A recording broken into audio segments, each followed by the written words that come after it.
Hello everyone, it's an honor to be a part of this amazing event. Thank you for having me. And a special shout out to Poppy Northcutt for continuing to be such a marvelous inspiration to us all. Lucky for me, it's not at all intimidating to follow a history-making, Medal of Freedom winning role model to women the world over. I mean, no pressure, right? Well, wrong, obviously. But it kind of makes it perfect too, because I'm here to talk about confidence. The kind of personal confidence I needed to achieve success in Silicon Valley's boys club. My goal? I'm going to cut through the BS and give you the unvarnished truth about what it takes to get your bold on, to find your fearless, and to claim your seat at the winner's table. Spoiler alert, it's no cakewalk, but if I can do it, you can do it too, and I'm here to show you how. First, it'll help to understand that as shocking as it may sound, I wasn't always confident to the core. Nice outfit, right? And such voluminous hair. Thank goodness for perms. Yes, I'd worked 4 jobs to pay my own way through college, no parental support. I had a can-do, ready-for-anything spirit, and clearly I knew how to dress for success, right? My first job out of school was as a claims adjuster in the insurance industry, traditionally a male-dominated field. And after an MBA, followed by working as a management consultant and software consultant, I made my way to Silicon Valley, the high-tech home of the bro culture.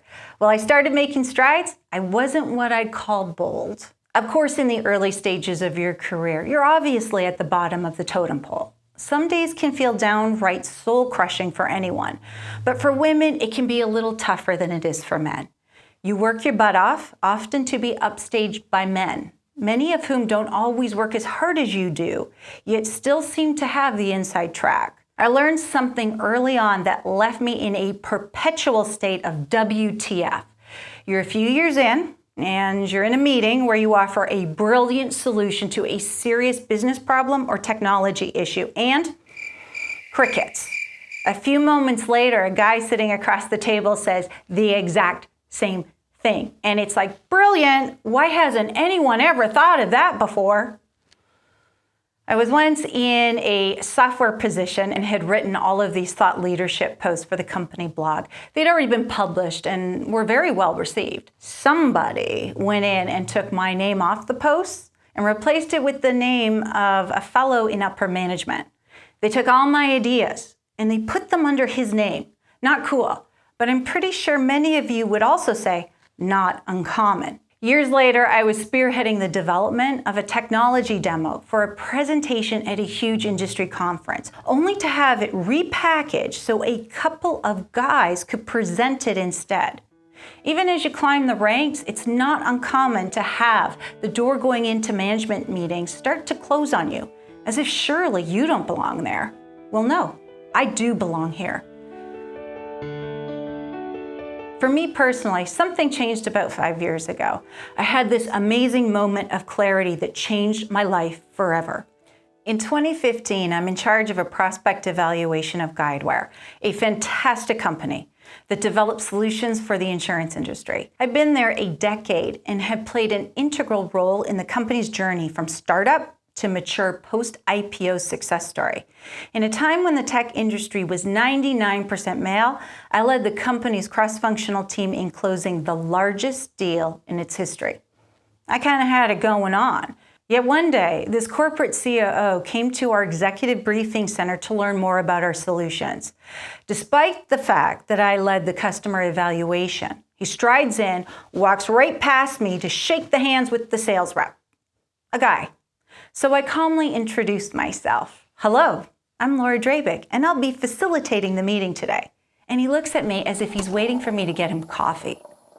After I was done presenting, this COO starts directing his questions to the sales rep. Now, this sales rep is a great guy, but he's got a fraction of my industry experience. So he says, well, Laura's right here, and she's the expert. It was ridiculous. It also wasn't any worse than any other slights that I and any other woman face on a regular basis. But for me, it was a pivotal moment.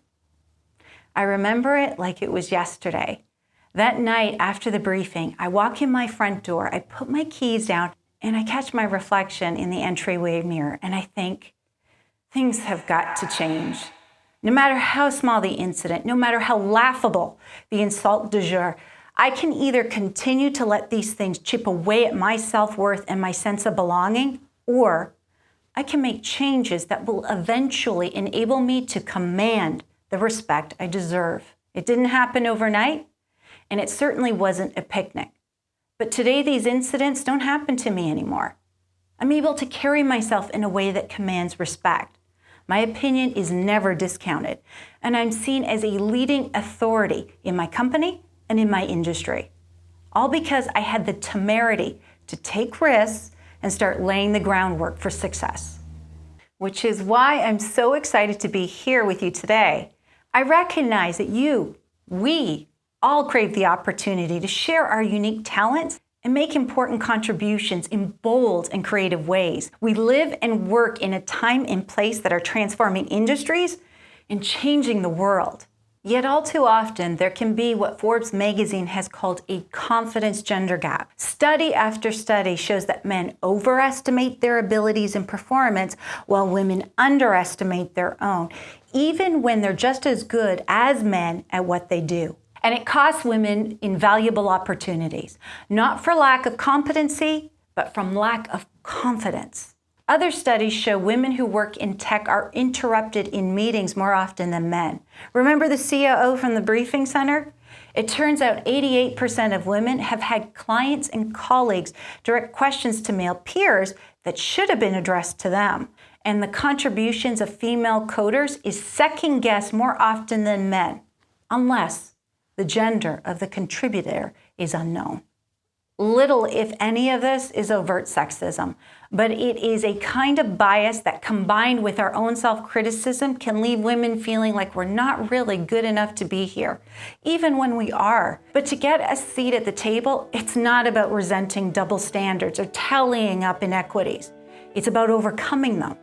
It's about proving our worth and earning respect. The good news? I've cracked the bro code so you don't have to. In my quest to find confidence in a male-dominated tech culture, I discovered 3 key steps for finding your own. Step 1, say yes to everything. When I stood there looking into the mirror that night, I made a conscious decision that for every project that anybody came to me for, I would say yes. Why? Because I realized I needed to build my knowledge, to read, learn, and push myself in ways that men might not have to. Because ladies, nobody is ever going to pay attention to us unless we stand head and shoulders above everyone else around us. I'd have to know more and achieve more if I wanted to attain an aura of authority. Step 2, get shit done. Once you've started accumulating that knowledge, you have to execute. You can't just be an idea person. You have to demonstrate your abilities. A big part of that is to prepare. Not just for the big stuff, but for every stinking meeting, no matter how small. But here's the thing. Once you've taken on all those projects and you have a few wins under your belt, you start to realize, I'm good at this. And you start to find your voice. Something else happens too. We begin to weave ourselves into the fabric of our organizations. We become indispensable, and it's a great place to be. Step 3, when you've proven yourself, claim your seat at the table. We've all been there. You walk into the conference room, there's the table with a set number of chairs around it. Then there's the outer layer of chairs against the wall. I used to walk in and head straight for the chairs by the wall. I didn't feel like I'd earned a spot at the grown-ups table. But no more. When I walk into the conference room, I sit at the table. And if there isn't room, I make room. I've earned my right to sit there. I've got more experience and more competency than many of the other people taking the other seats. Nobody is ever going to say, here, have a spot at the table. And if you've taken a seat before you're ready, you're in for a world of embarrassment. You have to earn it. Don't put yourself at the table if you're not going to talk. Wait until you can be confident in your assertions. And once you take this seat, it's like making it to the mountaintop. You want to stay there and keep your place For me, it took a little longer to get there, but 3 years ago, I found myself saying, I'm there, I'm ready, I'm claiming my place right now. There's one last thought I want to leave you with, something that will bring a different perspective to what it means to find your confidence. I often go to these women's suppers where there's plenty of wine and lots of unfiltered truths. You hear complaints about the lack of diversity in tech, and invariably, someone will say it. Women are each other's worst enemies. And it's true. Maybe it's jealousy. Maybe it's competition in an environment where there are only so many opportunities for women. We've all heard of instances where a woman earns the respect of male peers only to be undercut by other women, or women of one generation undermining those of another. Ladies, let's start breaking each other's kneecaps and start being each other's champions instead. For me, it's about reaching out, extending a hand and bringing up the next woman or the next person of color, someone who might be a bit of an underdog, and I help them. I don't want to have a scarcity mentality that hoards limited opportunities. I want to have an abundance mentality that embraces the notion that there's plenty of success to go around. And there's another reason I work to be an advocate and mentor for young people. This is our adopted daughter, Claire. Her birth mother was 17 years old, and after choosing us based on our profile, she said the coolest thing. She said, I want someone for my daughter who's going to make her into someone. And this always touches me. She said, I want her to have something better than I had. She needs a role model like you. To this young teenage mother, it was really important for her daughter to have a strong female in her life. And I try to be that person every single day. Ladies, whatever path you choose, wherever you are in your career, you can make the decision I made 5 years ago to achieve a whole new level of fulfillment. Be courageous and say yes to as much knowledge and experience as you can get. Be bold in execution, rack up wins, and grow into a leader. When deep down inside you know you're ready, stake your claim to the seat at the winner's table and be generous by helping others find their way there too. That is confidence to the core. Thank you. I think we're done here.